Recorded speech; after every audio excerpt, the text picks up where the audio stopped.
everyone, this is me Maha, your English instructor from tutoria.pk.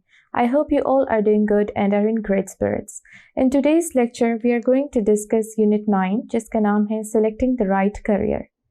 And before moving on to the explanation of first paragraph, we'll discuss difficult word meanings extracted from this paragraph. So first word is disciplines.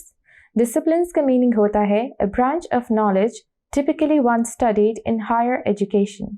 Urdu में हम इसे कहेंगे नज़रिया तालीम को बतौर तालीमी मज़मून पढ़ना.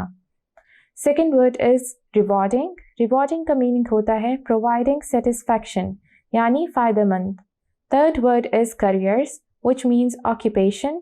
उर्दू में हम इसे कहेंगे पेशा.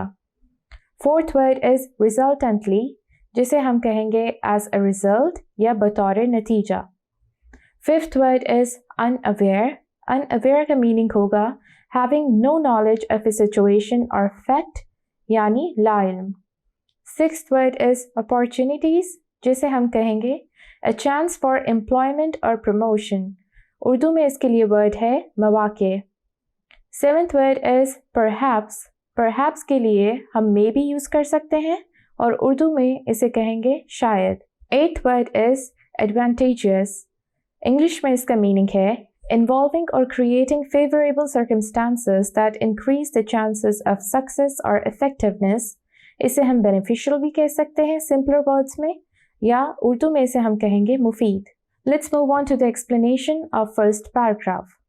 First paragraph में writer क्या कहता है कि एक ज़माना था जब क्या समझा जाता था कि गिने चुने प्रोफेशन ही रिवॉर्डिंग प्रोफेशंस प्रूव हो सकते हैं और सारे लोग स्टूडेंट्स के फ्यूचर प्लान को सिक्योर तभी मानते थे जब स्टूडेंट्स इन प्रोफेशंस की तरफ रुझान रखते थे.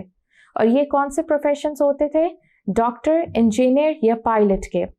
और स्टूडेंट्स भी इसी नॉर्म को फॉलो करते हुए अपने पर्सनल इंटरेस्ट को निगलेक्ट करते हुए और नेचुरल कैपेबिलिटी या एप्टीट्यूड को निगलेक्ट करते हुए इन्हीं प्रोफेशंस की तरफ इंक्लाइंड हो जाते थे.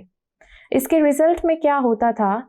जो मार्केट में दूसरी अपॉर्चुनिटीज़ होती थी या दूसरे करियर ऑप्शंस होते थे उसको स्टूडेंट्स निगलेक्ट कर देते थे जो कि मे बी इन अपॉर्चुनिटीज़ से ज़्यादा फ़ायदेमंद साबित हो सकते थे.